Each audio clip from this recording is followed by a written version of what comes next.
Hello, everyone. Delighted to be here with Jerry and his new book.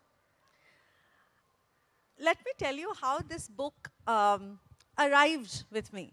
So I grew up in a small Mufassil town with two doctor parents, and much of the conversation every day would be about diseases, patients, cures, and sometimes deaths. But both of them spent a lot of time talking about what was the definition of a good life. And as doctors, they differed hugely in what they understood as a good life. For my mother, who was a gynecologist, a good life was healthy birth. It began with there for the mother and the child. And a healthy life, a disease-free life, an illness-free life. But my dad always felt that a good life was really when you had a dignified death, a painless, respectful death, a death that did not make you any less than you were in life. So when this book, Jerry's book, A Good Life, The Power of Palliative Care, reached me, that's how I received it, with both my parents and what they had to say about a good life. What Jerry does in this book is travels around the country to find how palliative care slowly is finding its space. He's talked to doctors, nurses, care practitioners, families, patients, caregivers, therapists, everybody that's part of this growing ecology around what palliative care is.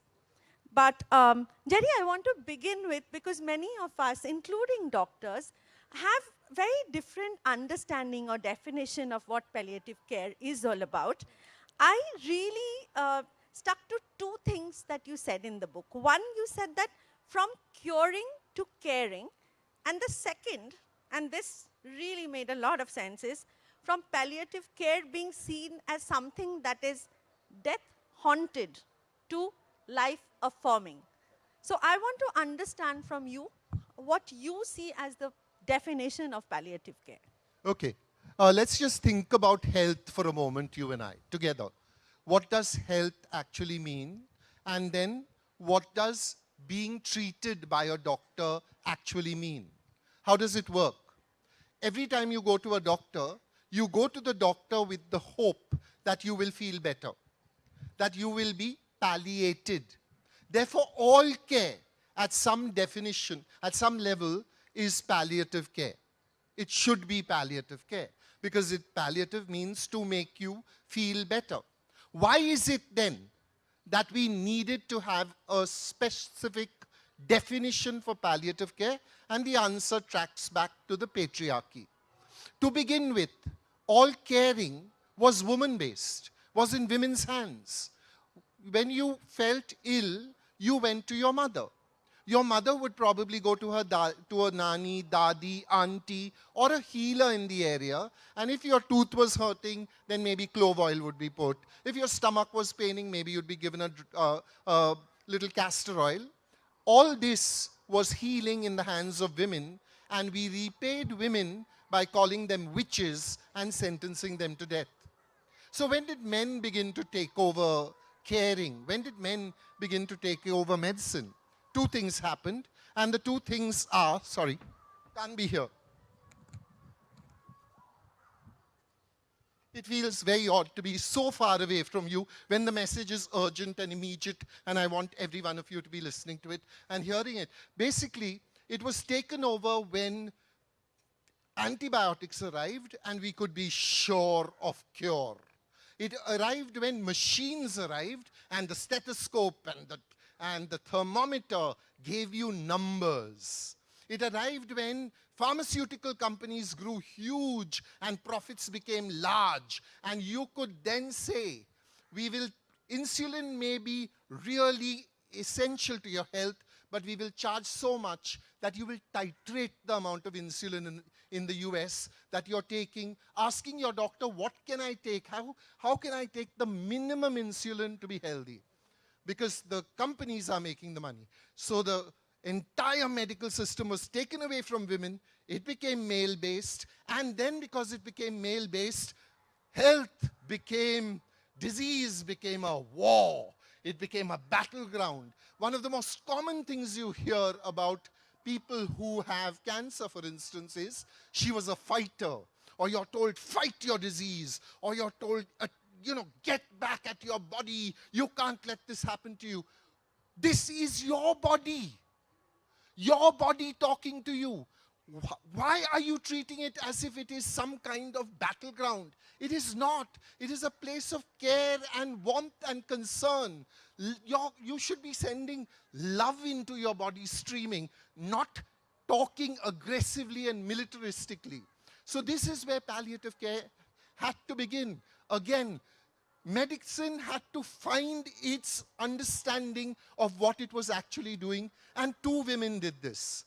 One woman in the UK, Cicely Saunders, whom I think must have been a fascinating person. She's always called Dame Cicely Saunders. Notice, she's never called Dr. Cicely Saunders, but she was a doctor.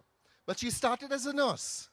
She was a 6-foot-tall woman, very privileged. She rode ponies in, Kelmsford and that sort of stuff. But when World War I happened, she decided she wanted to do something to help. And so she went out and became a nurse. But in turning a heavy patient, she hurt her back. And after that, she could no longer become a nurse. But she was still determined to work in health. So she became what is called an almoner. And an almoner would now be a social worker, a psychiatric or a medical social worker. And there, as part of her social work, a love story happened. She was in a ward in a hospital. And at the end of the ward was a dying man. He had 5 months to live. But David Tasmer, Polish refugee, and Cicely Saunders fell in love. It was a deep love story, a very important love story. And he said, we are exiled from medical care. The doctors don't want to see us. They don't want to treat us. They don't, because we are their losing cases. They've lost the battle here, so they want to ignore us. They leave us in the corner of the ward, where nobody will pay any attention. You need to set up a hospital where we will be treated with dignity. And she decided at that point that she had to set up that hospital. When he died, he left her 500 pounds in his will. And he said, I want to be a window in that hospital when you set it up. Cicely knew that they wouldn't pay attention to her if she was just a nurse or an almoner. So she went and became a doctor. She got her medical training, and she started to the St. Christopher's Hospice, which today is the most important hospice. It is the foundation of palliative care as we know it now. On the other side of the Atlantic, there's another doctor who's walking to the ends of the wards where the dying patients are. And she's asking them, what are you thinking? What are you feeling? What is life talking to you about? What are the lessons you have learned? And Dr. Elizabeth Kubler-Ross on that side devises the 6 stages of grief. Two women have to remind us that medicine is about making people feel better. Medicine is not about statistics. And let me tell you one example, just one example of how horribly uncaring statistics can be. I heard this story in Bengaluru. A young man has a liver transplant. It doesn't work. The amount of medication that he's given, antibiotics, immunosuppressants, start allergic reactions in him. Terrible allergic reactions. So he begins to scratch at his legs, scratch so much at his legs that he scratches down to the bone. That's the amount of scratching. And they keep plugging him with more and more. And finally, the liver function improves. The numbers go up. And when that liver function improves, he's told that it will continue, this medication will continue for another 2 years. He can't bear it. He goes home and kills himself. But he is counted as a success because the liver was now functioning. If this is what medicine thinks of as a success, medicine needs to think of what exactly it is, how exactly it is counting its victories. I'm coming back up. I think I can jump up here. Yeah. Thanks for that. Jerry, I want to now ask you why did you think of doing this book? Yeah. I think, it's quite simple. It's odd in a way. To think about one jumping might not be a good idea, but lowering yourself down might be easier than going all the way around. So it actually starts with my friend Melli Gobhai, who was a painter, a lovely person, warm-hearted, and when he began to think about his will, put up your hands if you have a will. 1, 2, 3, 4, 5. The rest of you are like, let them fight about it. Who gives a shit? Okay, doesn't matter. When he was writing his will, he said, 1/4 of my money will go to children's charities, 1/4 to artists' charities, 1/4 to the Petit hospital for animals where I once saw a really happy buffalo. And 1/4 can go to the family. So I thought the family is going to fight this will, and we are going to end up in court, but they didn't. Parsis, good-hearted, said, okay, let's do this. And I started asking people, where do I give this money? I wanted to do my due diligence. I wanted to know where this, this money should go. And one of my friends, Naresh Fernandez, told me about Vadia Hospital, where there is a ward for children dying of cancer. The phrase, children dying of cancer, just these 4 words, present to me a moral problem, that this should be allowed, that this should actually happen, that it is difficult to wrap your worldview around this. What is the point? How can a child be dying of cancer? And so I said, okay, I will obviously give some money. And I went to meet Véronique Dinon, the French woman who runs this thing, who has given up her French passport, has an Indian passport, wonderful lady. And she said, I want a book and toy librarian. Because they had books and they had toys, but no one to help the children who were accessing them. And I thought, oh my God, that's just such a beautiful thing. Because it fits in with who I am, like a writer. Books, toys, children, and the feeling that if you are feeling better, you are healing better. If you're laughing because someone's come and read you a story, you're not just lying there with a broken leg looking up at the ceiling all day, you will heal better. This is so obvious. And it was wonderful because at the same hospital, I met a Spanish clown. A medical clown, a trained medical clown, okay? No Hindi, no Marathi, no local language, but clowning is so lovely and universal. I don't know why we don't have a clown in every children's hospital, even after Patch Adams like 50 years ago, okay? So here we are. I go in and we talk about it. I decide, of course, we'll fund this book and toy librarian. And she said, a couple of days later, she called up and said, Jerry, we're having a workshop for washing dead babies. Okay? And I thought, no, I don't want to do this. I just do not think I can face washing dead babies. But something in you, as a writer, I have known that when something tells you you don't want to do it, that's when you've got to go and do it. Because you will learn something there. Something will shift and move inside your head. So I went, and on the way I kept saying to myself, Jerry, it will be a doll. They will have a doll that they are washing. Don't worry, it'll be okay. They didn't. They had a dead baby. They were washing that dead baby. And it was a beautiful thing that she taught. The gentleness with which she cradled that child, the way she washed it and prayed over it and said, encourage the parents to come in. And then she said, will you play the father to me? And I thought, I don't think I can actually, but I did it. And I'm telling you, again, something shifts inside you. Something changes. And on the way out, I was thinking, I think I will take years to process only this moment.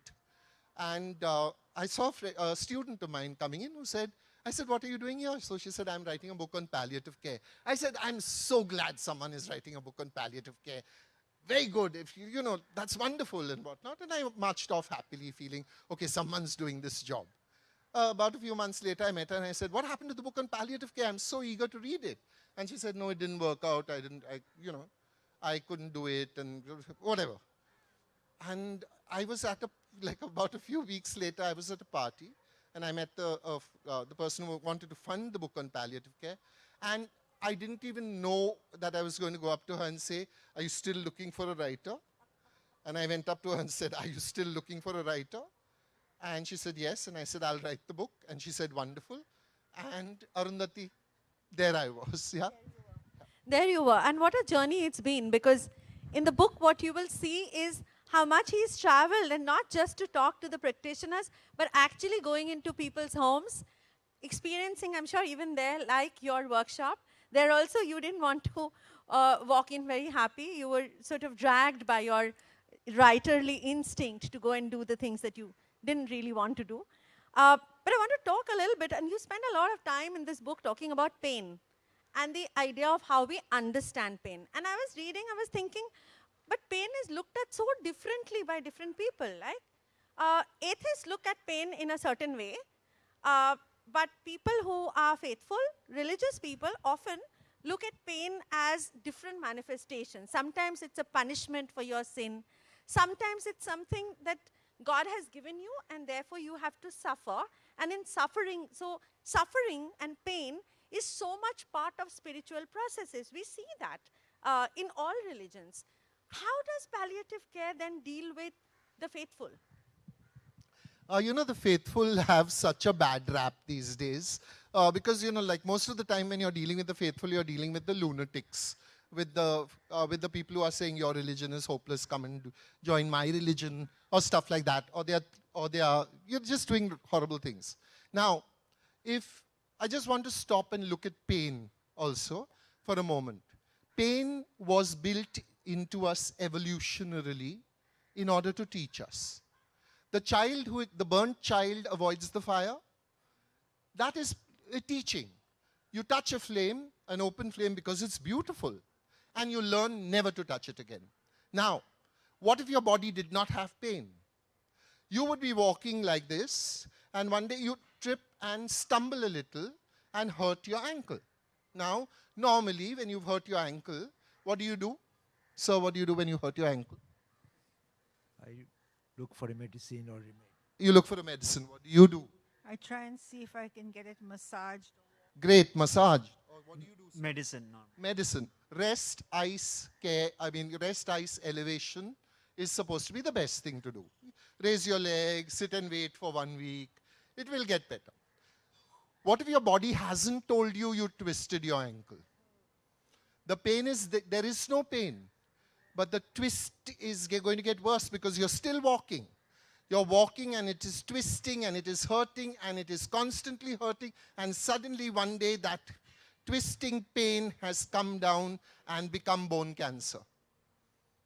And you will suddenly then, when bone cancer arrives, that is when pain comes roaring back. Pain is now magnificently present in your life. There was a young boy in Pakistan who was born, who did not have pain. His father would actually get him to jump off buildings and charge money to see the child jump off buildings.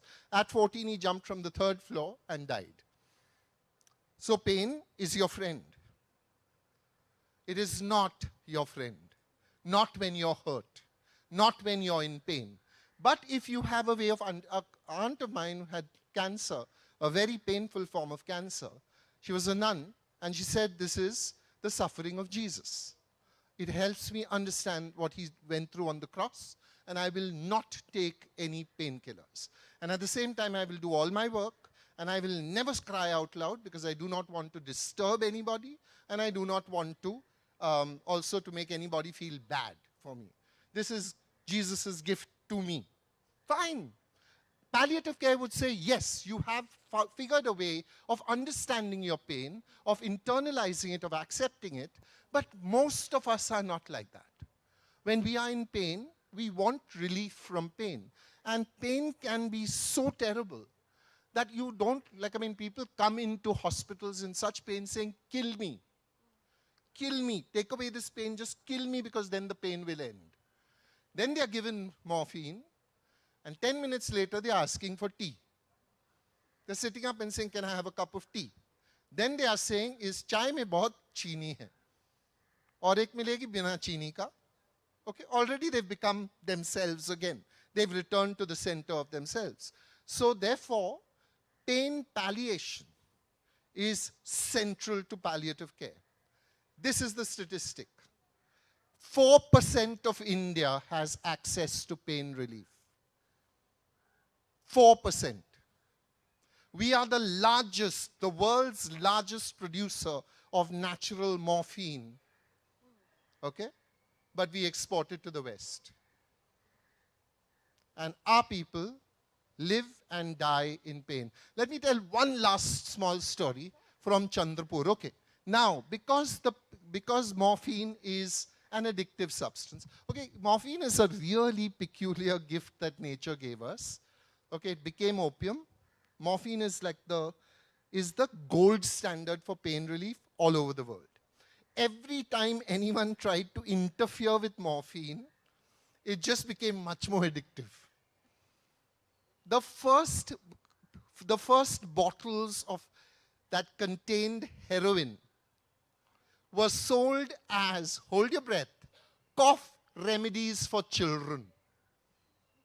Cough remedy for children. It will stop your baby coughing. They'll have a very good night's sleep with great dreams, and so will you. 1 year later, they knew that heroin was horribly addictive, and they took it off the market, but heroin then went underground onto the streets. Every time someone tried to interfere with morphine, it just hit back and became worse for you. But it is the gold standard right now, but every pill must be accounted for.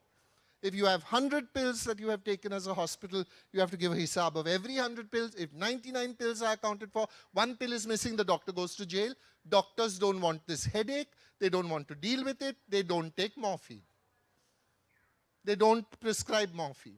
They don't have morphine. That's what we are facing right now. And so Chandrapur, 4 nurses, 4 sisters of a small Kerala order. No doctor there. They have a palliative care unit, 6 beds. And Sister Luke is now a world expert on pain, on debriding wounds, which is when a wound has opened up and is full of pus and rotten parts. You cut it away gently, gently, gently. Most times you give the morphine 1 hour before the patient is nicely anesthetized, and then you clean. But she doesn't have a doctor there. So she doesn't have morphine. So she does it without anesthetic. But she does it with, I watched her. She does it with such complete Zen calm. She takes hours to clean a wound. And the patients lie there feeling very little pain. Without morphine, she's learned patience and calm, and her Zen exudes that calm and calms the patient also. It's a wonderful learning about what we can do or who we can be under difficult circumstances. These are the things that I did. I feel so blessed to have gone and met these people, sat in these wards, listened to their stories. One more story before the next question. Bengaluru again. Woman comes in and says she has 3 months to live.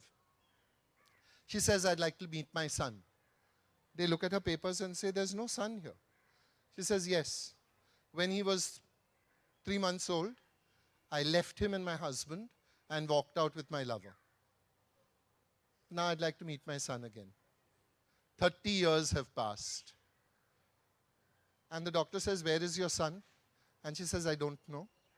All I know is that someone told me he's a lawyer, and someone else told me he's in Delhi, and this is his name. So the doctor goes home thinking, how am I supposed to do this? And a friend of his sitting there saying, Udas kyun baithe ho yaar? Come, let's have a drink and all. Okay. Good mail. The chap says, no, but this is the problem. There's this patient. Her bucket list wish is that she wants to meet her son. I want to make this happen. I don't know. He's a lawyer in Delhi. So the other friend says, my son is a lawyer in Delhi. He'll know this boy. This is common to all of India. If you say you're from Goa, they say, my best friend is from Goa, you must know him. Okay, anyway. You're a Jew? Yeah, certainly you must know this person. She's also a Jew. She lives in Israel, but yeah, of course, what? Of course you know her. That sort of thing. Okay, so he calls up his son and says, "Arey, dhundo this ladke ko bolo. Tell him his mother wants to meet him." He said, "Papa, there are thousands of lawyers in Delhi, but he also says there's a list. I'll go and look on the list and see." And finds the number. Calls his father. Father calls doctor. Doctor then tells her, "This is your son's number, call." She says, "Dar lag raha hai. I'm too scared." So he calls and says, "Your mum wants to meet you." He says, "Kaun si maa?" "She died long ago when I was 3 years old." His father had told him that his mother was dead to save him grief, that your mother walked out on you. When he hears the story, he's first of all like shocked. He's got a mother. Second, he's got a mother who's going to live 3 months. And finally, he says, maybe in that shock, maybe in the anger, the grief, the rage, he says, "Nahi milna mujhe." Tell her, she's been absent for 30 years of my life, I'm not interested. Bangs the phone. Then the social worker calls up and says, "Okay, she's very upset. Can you just talk on the phone to her?" He says, "No." But 2 days later, he calls and they talk. And a week later, he suddenly turns up. They meet, they talk. We don't know what they said. It must have been surreal. It's a kind that, like obsessively I keep thinking about what that conversation must have been like. But that is now what palliative care can be. A doctor not seeing you as hernia in bed 8.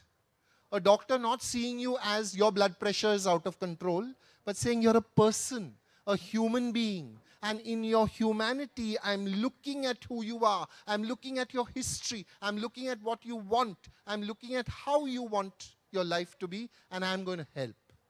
And that is so beautiful. So beautiful, because that should be what every doctor wants. A doctor should know you.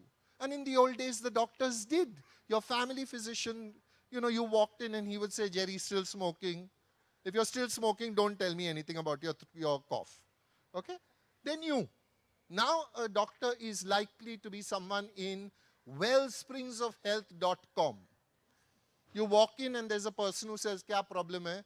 And you say, "Gale mein." He doesn't ask whether you're smoking or drinking or, or putting your head in a bucket of acid every day. He doesn't care.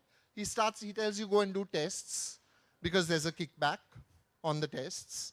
Then he sees your numbers. Then he writes a parchi. That prescription is based on who is giving him the most incentives to write that prescription. And you are sent out. And whether you live or die after that, he does not know and does not care. That is what we've made medicine, by corporatizing it and taking it away from women. Yeah, you can clap us. Properly. Like half-hearted clapping is not allowed. I'll take you to the patient now. You talk about the patient a lot as well.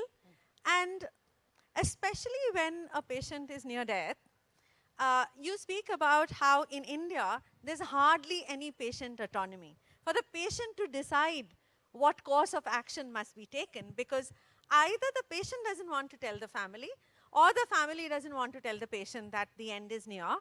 And you call this collusion of sorts. So how does palliative care even function in a situation where everybody is keeping a secret that they think it's their moral duty to keep? Yeah, it's odd, no? Because I think Nandini Vallat, a great physician who is in palliative care, she's from Bangalore. She said to me, "We have learnt this from Hindi films."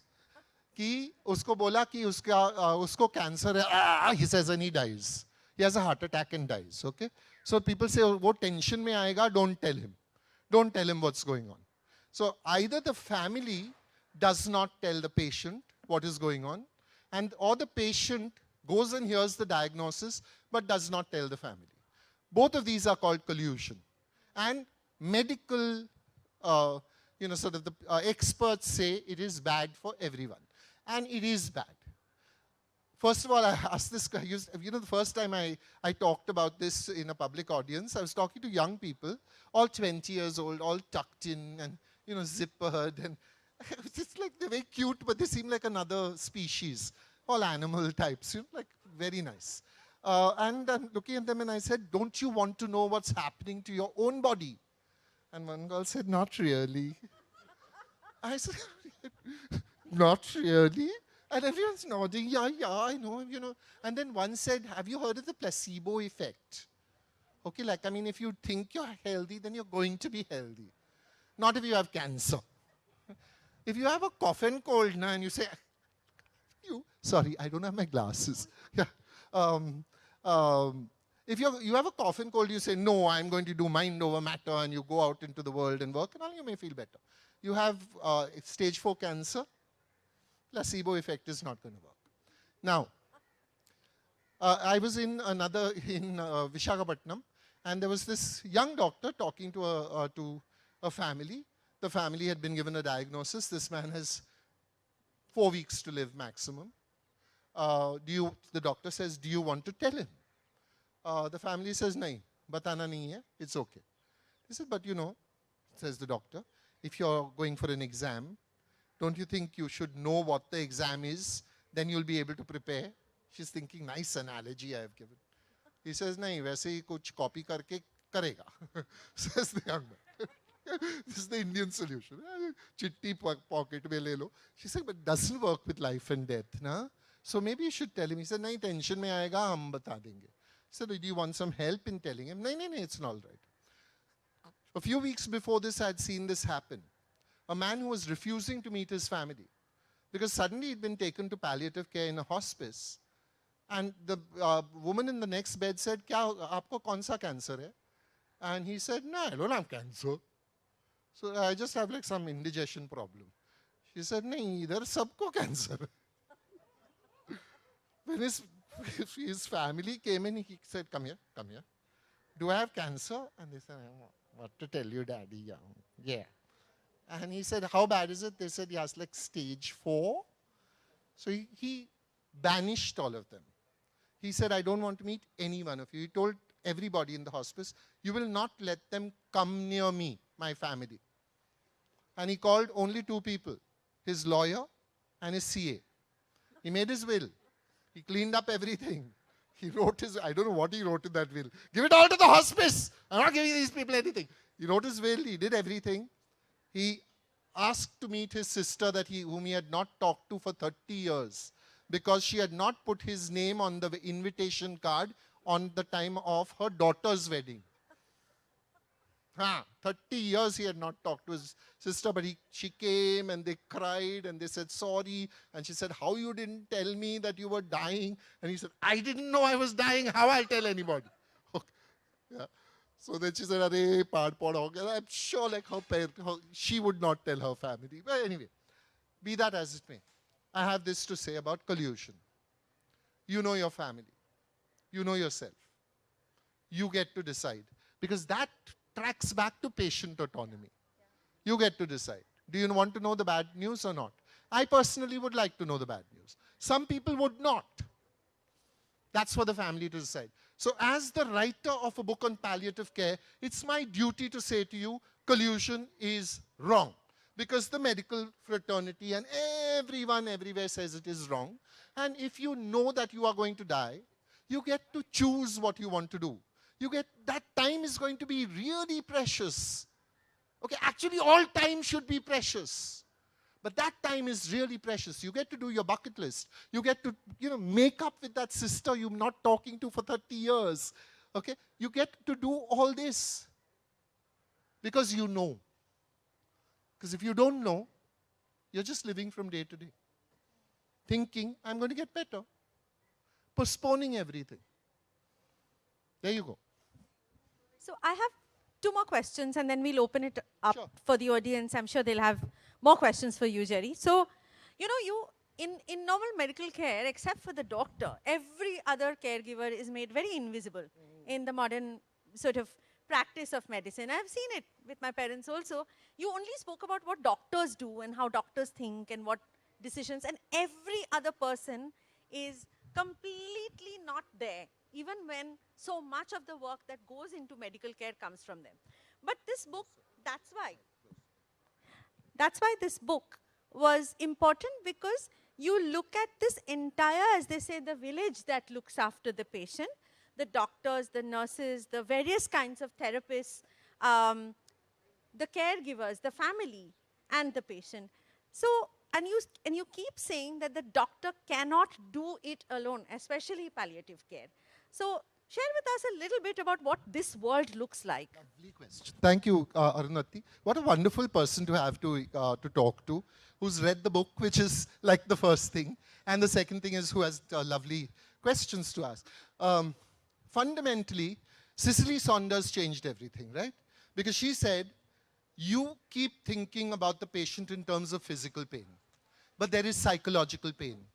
I've lived my life so well, why am I suffering? Why do these politicians who have eaten so much money, why are they walking around perfectly all right? There is social pain. People still believe that some disease and suffering can rub off on you. We do not invite barren women to Godh Bharais. We do not invite childless women to weddings, because that childlessness might rub off on you. So there's social pain. And then there is bureaucratic pain. If you've been to an Indian hospital, a legacy hospital, not these new, tall, gigantic skyscrapers that are money-eating machines, but the old hospital would be like, it would start with a building, a square building, 3 stories. Then someone came along and said, radiology unit chahiye, here's the money. And so you built the radiology unit at the side. Then someone came along and said, oh, please have a cancer ward. My mom died of cancer. Here's some money. So you built the cancer ward there. Then you put the osteology ward there. Then you said, we could build a basement and we could put pathology in the basement. And so the whole building becomes a labyrinth. I have this wonderful story. I met this boy. He must have been 12 years old. His eye was coming out of his head because the tumor on his brain was pushing his eye out. But covering one eye, he was studying because he wanted to go and sit for his exam. Sick children who have cancer want to go back to school, which they probably hated before. But that school is a sign of being normal, being like everybody else. They want to sit for tests and exams because that's also about being normal, being like everyone else. So this boy arrived at AIIMS. He arrived at Delhi from Patna, some dreadful thing. They had to take a bus, then they had to take a train, then they got to Delhi. At Delhi, someone cheated them. The auto rickshawala cheated them before taking them there, charged them some 300 rupees. And a man at the gate said, to enter the building, you have to pay 100 rupees to me. So the grandfather who had come with the boy said, these things are not meant for us. They are not built for the poor. Let's go home. The boy said, no. I am here to be cured. 12, 14 years old. I'm here to be cured. I'm going to find a way. You sit here. He went in and got to the palliative care center. He got himself and his grandfather a bed in a palliative care unit. And he was going to have his operation. He was pushing through. That boy,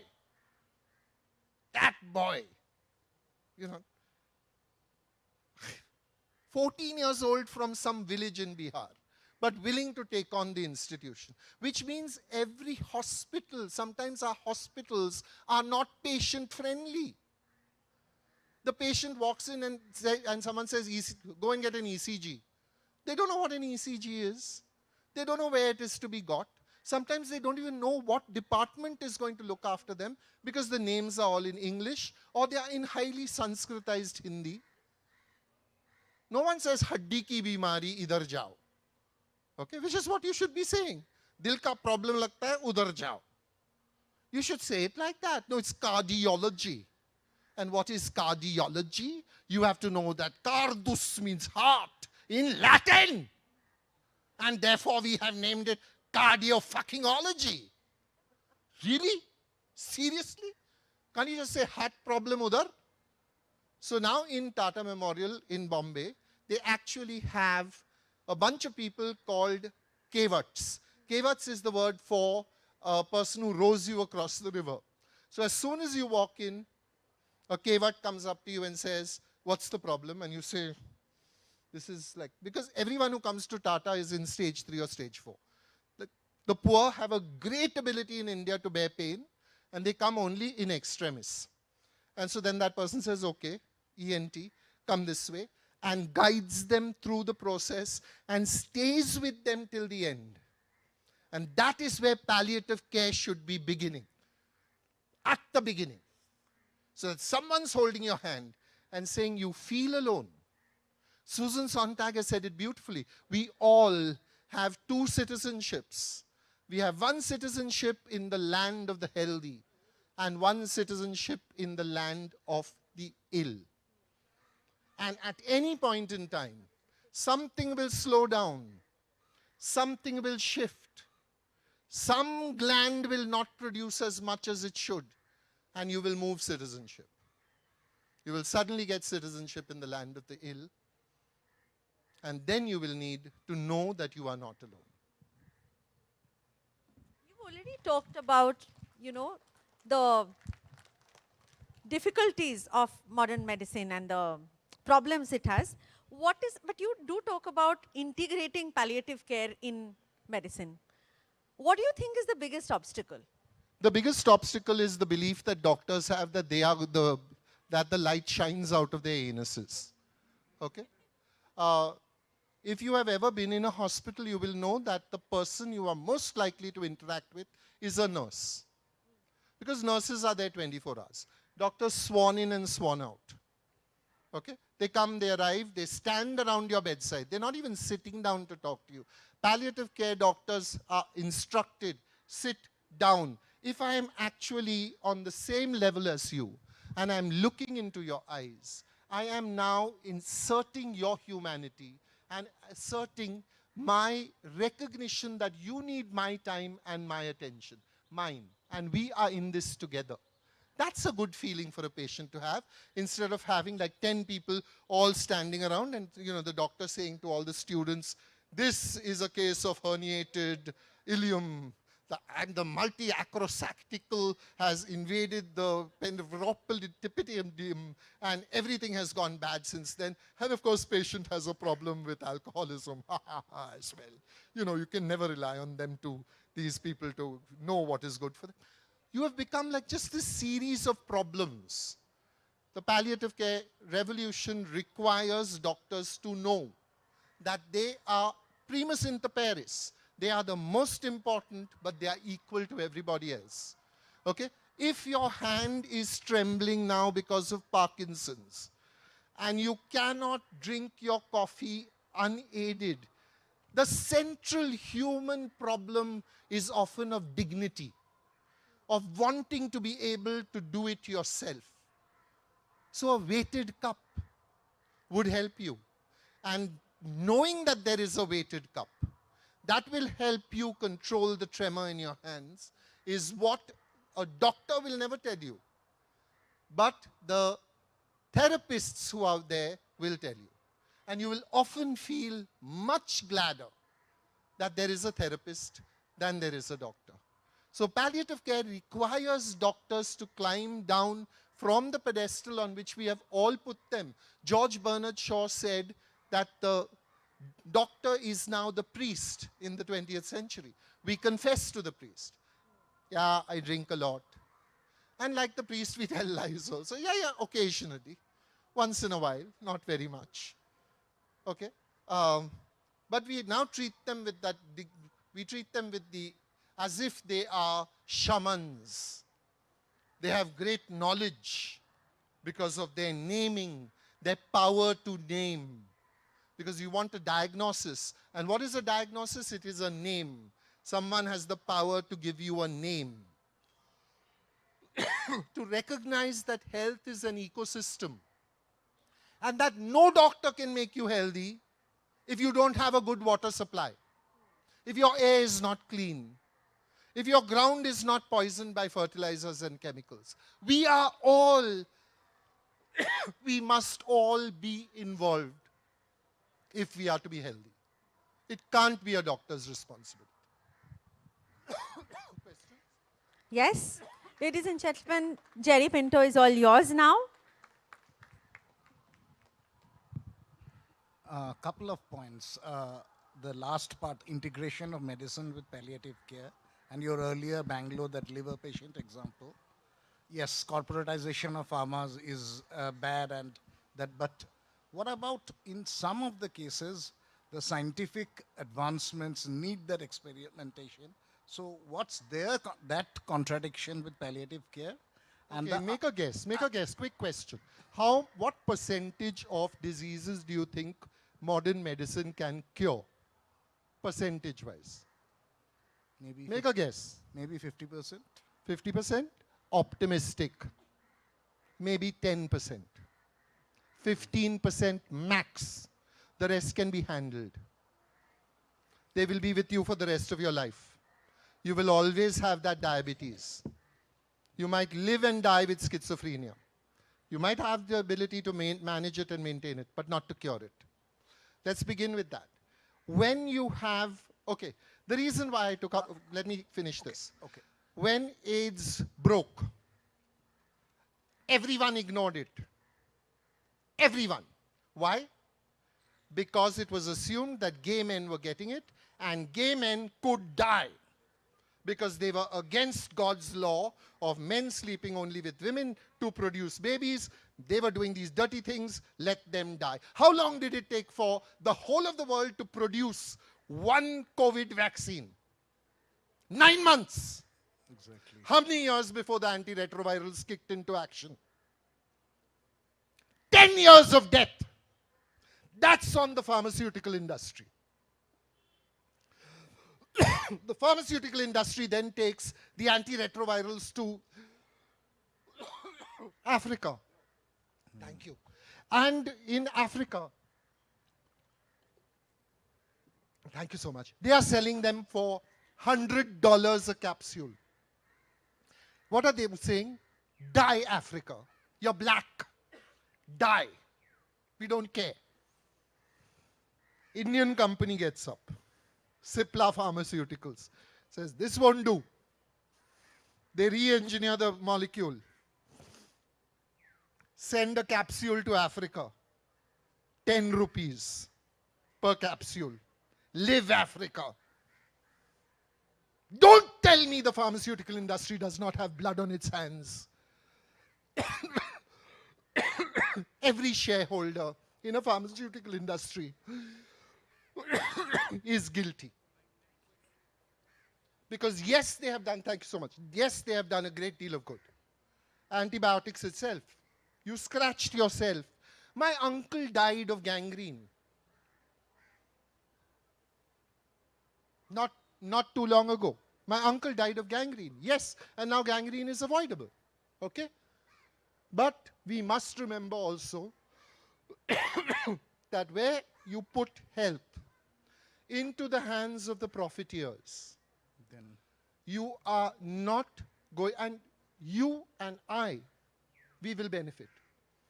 Because when we turn up in the hospital, without anyone ever checking what your bank account is, they know. He speaks English. He could have a lawyer.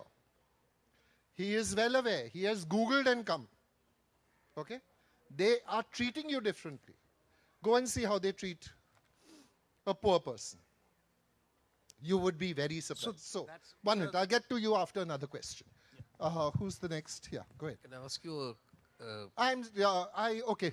Quickly, sometimes I get very angry. Pharmaceutical companies also do good.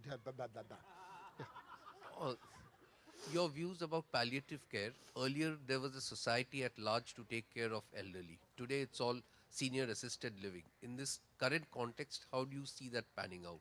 I also have to be, you have to be very careful when you say in the past, in the glorious Indian past, we had all the dadis were looked after, and all the grandchildren were looking after them. There were trains to Banaras on which we put our old ladies and sent them off to die on the ghats and to beg for their food after having looked after your family for 50 years. we were also that heartless and cruel. That's also a possibility. So understanding that every society is going to throw up its own problems. I have one piece of advice for you. You want to be looked after in your old age?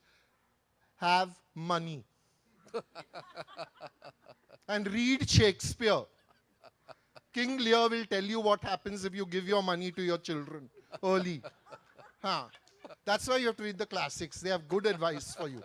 Yeah. Huh. Question? Yeah. Yeah. Hi. Thank you. Yeah. So, but I just wanted to ask that how are you influencing the government of India to, yeah, yeah. So, because as you know, you're much aware that National Program on Palliative Care was launched in 2012, but it hasn't seen the. So, what is your advice? I mean, because Yeah. Okay, I have to say this. It's okay to blame the government of the day, but let us go back to the first health minister. Her name was the Princess Amrita Rajkumari.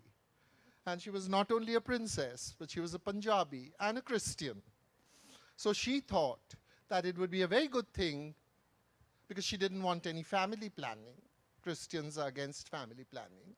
To give women little bead necklaces on which there would be red beads and green beads.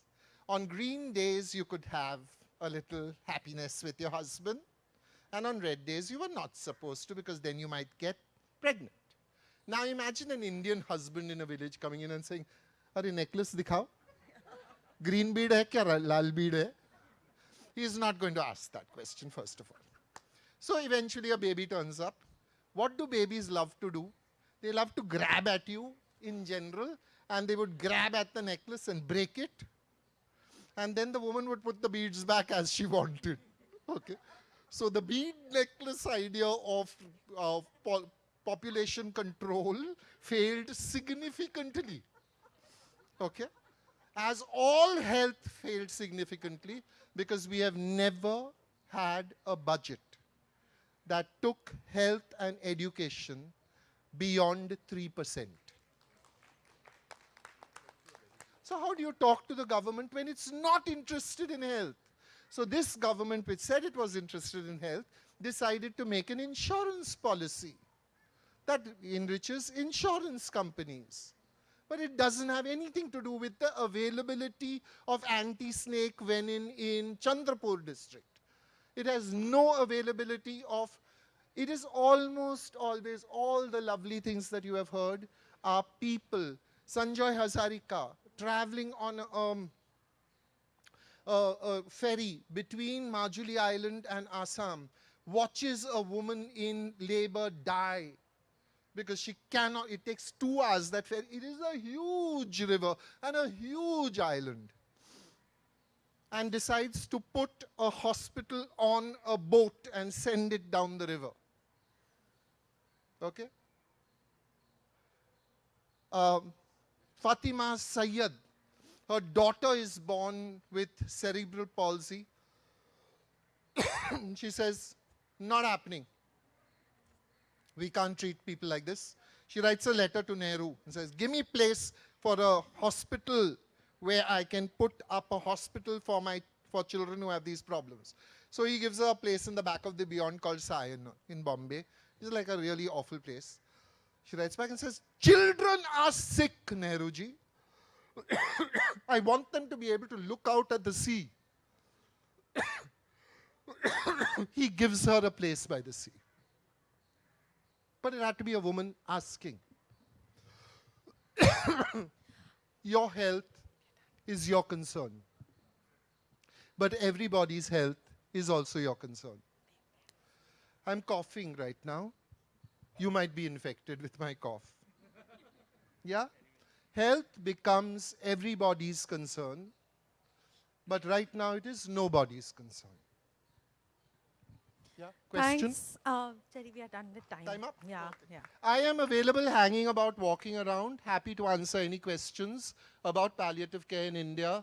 At the back of this book, there is a 1-800 number which you can dial or tell anybody to dial. And that number, it's called the Sat Sat helpline.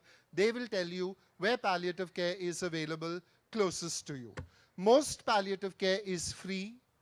Most palliative care is run by civil society people, donations, contributions, foundations, and therefore it is right now free. Shortly, I'm sure the big corporates are going to come in and say, well, we have an idea for palliative care, and it should be like, we should cost it at 10,000 rupees a day, because then that would be cool, because we'd make some profit on it. Right now, it's free. It's available. It is run by some glorious people. Thank you so much for listening. I wish you all a good life, a healthy life, in the way that you define what is a good life and what is a healthy life. Meanwhile, make mine a better life and buy my book.